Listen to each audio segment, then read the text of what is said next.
Hello everybody and welcome back to another My Porch Prints tutorials. This is Kyra and today we are continuing with our January journal prompts series. If you haven't been following along, this is day 2 of our January journal prompts. This freebie is available in our Facebook group, and it just has a list of different inspirational ideas for the month of January. And in this series I am going through the first week and I am using these prompts to help me be inspired for making scrap tags. And today's scrap tag is the prompt book page. So let's go ahead and jump right in with our materials. To start, we have this freebie tag template that is available for everyone. You can find the link for this down in the description box. So go ahead and get that freebie and print it on a piece of cardstock. And then for our other materials here, I have some of these book pages from our Etsy shop here. These are just a digital file that I printed out on regular paper. They come with a variety of different book pages, so I printed those out, as well as some of these dictionary journal pages. And again, these will all be linked down in the description box if you are interested. You don't have to use these materials, but this is probably a good start if you are trying to get some inspiration. And I also have some of these little like quote labels here. I'm specifically going to be using the C.S. Lewis one. And then I also have some of these little faded labels, just some little fussy cuts here. I thought these were kind of cute and had a nice sort of neutral color scheme that I'm going to kind of be using as part of my inspiration today. It just has a few little extra pieces here. Again, you don't have to use these, but if you choose to print them out, you might see me use them in a few different scrap tags later on. And of course, I went ahead and printed out my tag with some neutral papers on the back, but we're going to flip it over to the blank side here for decorating. And to get started, I am going to be grabbing some distress ink, and usually I use the color Vintage Photo, but for today's project I'm going to be using Ground Espresso because it's a little more neutral and I didn't want this to be quite as warm. We're kind of going for like that old neutral book, you know, like old paper kind of look. So I'm just taking that around the edges of my tag, and then I'm using this paper distresser from Tim Holtz. This is also listed in our Amazon affiliate shop. If you are interested in getting a hold of this, the link will be down in the description box as well. And I'm just going to add a little bit of texture to the edge of my tag here like this. And then kind of sticking with the theme of book pages, I have some of this like coffee dyed paper that I'm going to be using. If you don't have this, we actually have coffee dyed paper printables in our shop, so I will link that down below if you're interested, as well as some masking tape and some vellum here. I think you could probably get away with like some baking paper or something like that. But I'm also going to be using some of these very vintage planner kit scraps here. You might have seen these if you watched my January 1st video. This is that same kit. You don't have to dig into this kit. You can use scraps from anywhere, but you know, if you happened to pick up that kit, then you know it's right there for use. And then I also have some of this ribbon that had some like text stamped on it. I'm not expecting everyone to have these things on hand, just kind of go in and see what you do have though. Any scrap pieces of lace, ribbon. I have like this metallic gold ribbon here that I'm gonna grab, some cheesecloth, you know, just kind of search around for materials that kind of add texture while still sticking with the theme and the neutral color scheme. And then I'm just going to go in and begin tearing off pieces to use here. I'm using a fingernail to kind of mark the edge of my tag. I hate measuring, so this is kind of my cheat for that. However you want to do it is fine, but I'm just going to trim this to size so that it fits nicely in my tag like this. And then underneath this, I'm going to be adding a layer from my dictionary page here. I'm just going to kind of trim this down to a rectangle shape, glue it down, and then trim off any of the edges that are kind of sticking out here. And then taking that coffee dyed paper, I'm just going to tear it kind of at an angle, sort of in half like this. Just not thinking too hard about it. And we're going to use this to kind of sandwich those dictionary pages to sort of begin adding that layered effect that we want for our background here. And I forgot to go over the edges with my distress ink before gluing it down, so I'm kind of just cheating a little bit and doing my best here to get those edges while it's already glued down, but you might want to do that before gluing things down to make things a little easier.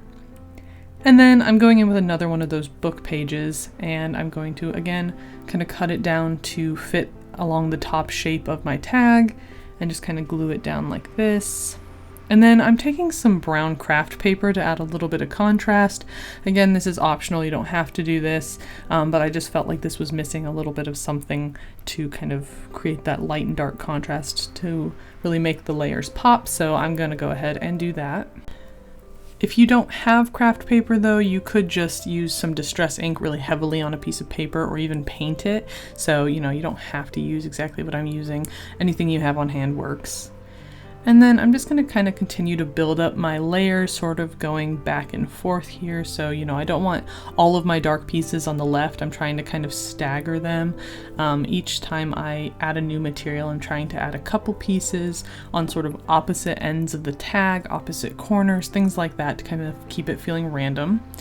And to my vellum, I'm adding a little bit of distress ink just to age it and make it look a little bit more worn in. And you can take this a step further if you want, and you can wrinkle up the vellum and go over it with distress ink to bring out those wrinkles and that texture. And that just makes it look a little bit more messy and lived in, makes it feel a little bit more natural and brings some more texture to the tag. And then I'm going in with some of my ribbons here. I have like the printed ribbon and some of my lace, and I'm cutting up that like gold metallic ribbon I have here. And I'm cutting it into kind of a triangle shape. You can play around with shapes. I like to kind of go for like longer ones on this tag. I'm going kind of like rectangles or triangles, but I'm not really going for like verticals since I've got a horizontal sort of I don't know, pattern going, I guess. So there's kind of a balance between keeping things really messy but also making it still feel somewhat purposeful. It's kind of hard to feel out, so I typically don't glue things down until I've laid everything where I want. So I usually start with my largest layers in the back and then move to my smallest pieces in the front. So for example, I have that C.S. Lewis quote here that I am cutting up into smaller pieces and just kind of keeping it sort of messy to give it kind of like a faux torn look. And I'm going to stagger these around my tag so that they're still, you know, readable, but just kind of placing them back and forth in kind of a zigzag pattern here. And, you know, layers are the name of the game, as many layers as you can get. So, you know, I'm gluing like one of my labels onto a piece of notebook paper here. And that just, again, continues with those layers and the theme that we're going for.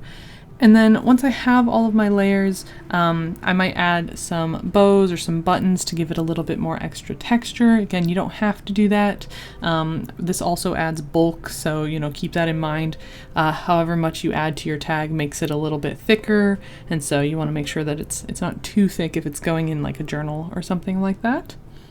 And then I decided to, you know, add in a little bit more contrast with some masking tape. Went over it with some distress ink to make it a little bit darker. And then it was time to glue everything down once I was happy with the placement. So here's me just kind of speeding through that process here. And if anyone is wondering, I am using Freebie Tag glue. It's a little bit pricey, but it works really, really well. We use it for pretty much every single project we do. So if you are interested in checking that out, we do have an Amazon link for it. It works really well for paper, fabric, metal, and it does dry pretty quickly. So again, that will be linked down in the description box for anyone interested. But yeah, just go ahead and kind of glue everything down. It's okay to change your mind as you're working too. This is more about having fun than making things perfect. So, you know, go ahead and just experiment a little bit.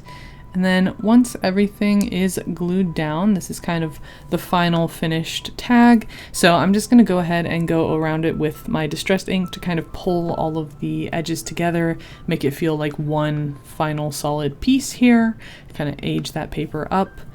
And this is what that looks like. So this is probably where I could have left it, and I really do like the way it looks. However, partway through my second tag, I realized I could add maybe some like coffee rings, and I thought that might be kind of cute. So I'm taking some water and adding a little bit of acrylic paint to it, and just gonna mix that in until it's nice and, you know, even. We don't want clumps of paint here.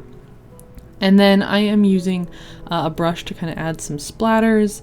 And then I'm also using like the lid of a jar to create that kind of faux like cup ring here. And I didn't expect the paint to soak into the paper and cloth as much as it did, so it really did sort of mellow out the colors, and it did have kind of a messy look. I'm not sure, did I like it better before or after? So let me know what you think if you're gonna give this a try. But this is what it ended up looking like when it was all finished. So that is going to conclude our book page inspired scrap tag. Thank you so much for crafting with me today. Don't forget to like and subscribe, and I will see you in tomorrow's video. Bye!